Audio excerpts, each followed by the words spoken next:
Glitchy Warriors, digital deviants, digital gems, and cyber scouts alike. It's your favorite AI, Galactic Savage.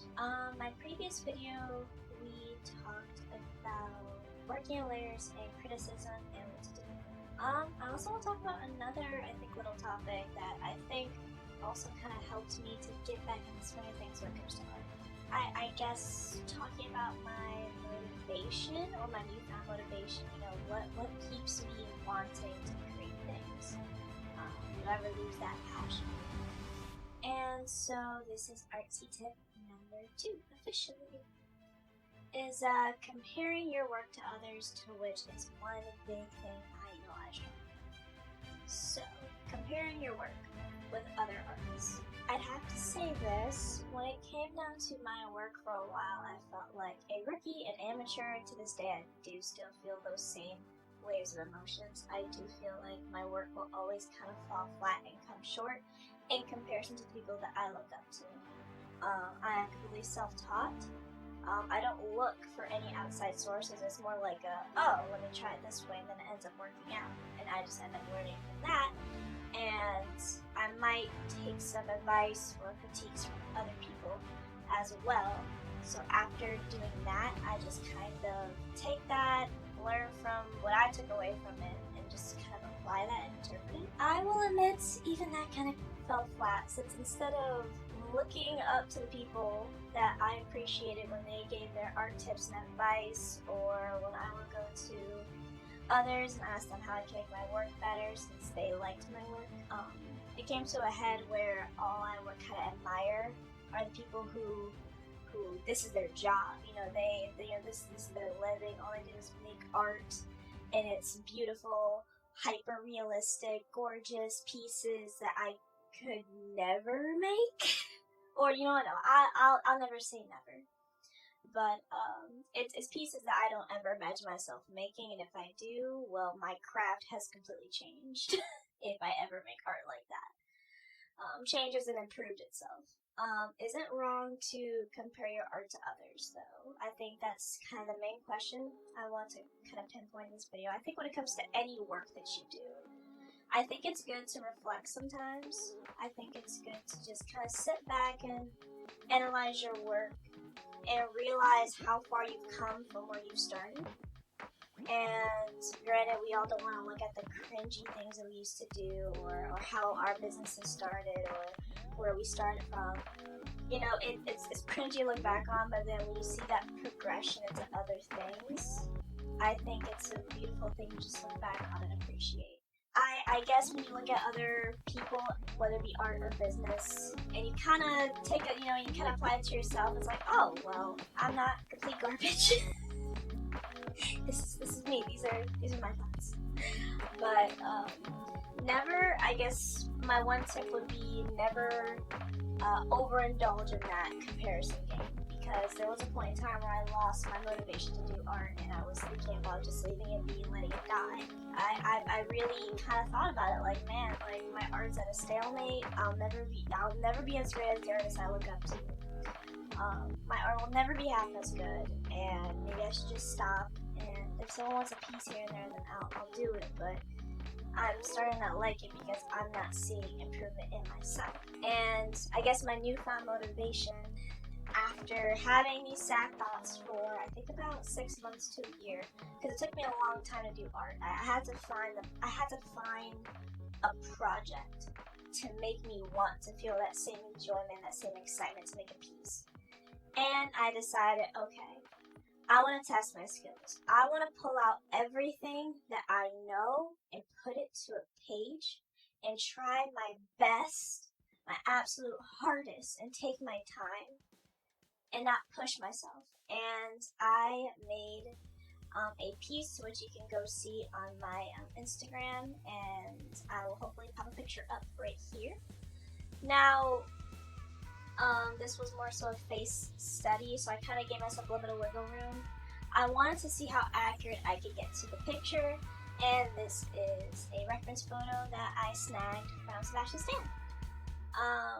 And I had trouble, for one, drawing men, and I figured, okay, what better way to challenge myself than to draw the one thing I'm afraid of, especially men with facial hair and with a full head of hair. So I decided to face my fears and draw this gorgeous individual with a full beard and a full head of hair, and hope and pray that it looks at least a little bit like him. Like, I'm aiming for 60 to 70% accuracy in my head. So of course, it took me 3 hours to draw this piece. And when I finally took an eraser and I started trying to do little highlights with the eraser and sharpening up my lines and doing all that needs to be done, I took a picture and I compared it to the reference, and that's when it kind of hit. Like, I am not that bad. Granted, am I the best artist there is? No. But for someone who's 100%, and I mean 100%, I can say this with my chest, my virtual chest. Your girl's self-taught. Alright? Completely and 100% self-taught. And I say I got 70% accuracy, but my people around me swore up and down it's like 90%. I'm like, okay, it's not 90, but I appreciate the thought, you know. I can appreciate it. So that kind of made me feel warm and fuzzy for like a hot minute. So after I did that, I'm like, okay, let me take my skills to paint, because let me go ahead and refresh on some things I've kind of been keeping away and letting collect dust. So then I went to painting and I made a few pieces, and that blew me away. Like, I immediately felt better. And as I was remaking my social media, because I wanted to kind of build a foundation of business on Twitch, so I had to remake it to preserve myself on the internet for, you know, much longer. And as I was redoing it, I wanted to hide, like initially I wanted to hide the crappy pictures, you know? But then I told myself, why hide it? This could be inspiration for somebody else, like maybe not art, but if you feel, like say you're making a business and you're just starting out and you make a few products here and there, and then you progress to making better products, stuff that you never thought in a million years you'd make. It's like, no, keep what you started from so that way you can look back and maybe someone else can take inspiration from it. Like, look at where I came from and look at where you could go. And that's what kind of renounced my faith. And comparing myself to a degree helps, but just never overindulge. Just think about what you can do and how you can improve in that. I will never be like the great artist. Like, I'll never be exactly. I'll never be able to exactly replicate what the artists I look up to, you know, their creations I can never replicate. What I can do is what little Artsy can do. That is what I can do. So that is my little rant about, I guess, comparing your work to others and how you should think about it and how you can frame your mind around it. So I hope this video kind of helps somebody. We all start from somewhere, but yeah. I guess if you guys like the video, please comment, like, and subscribe. Join my little digital family. Check out my links down below. Comment your idea about this. I have an idea of a recreation series where I go through my old sketchbooks and I redraw my old creations in my sketchbook to see if I've improved any. So let me know if you guys are interested in that. We'll be going through all the sketchbooks I can find around my house. And you guys can see all the cringy anime drawings. You guys get to see exactly where I came from and how I came to be. So let me know if you guys are into that idea in the comments. And also comment how your day's been, please. I want to know. You guys better be hydrating and better be staying okay out there, or else we'll have a problem. But without further ado, I thank you guys for just listening to my little rant, to my little ramble. Don't forget, you are awesome. Alright, keep being amazing, be productive, and remember to go big, stay artsy, stay cute, stay handsome, and most of all, stay savage. Roll the outro.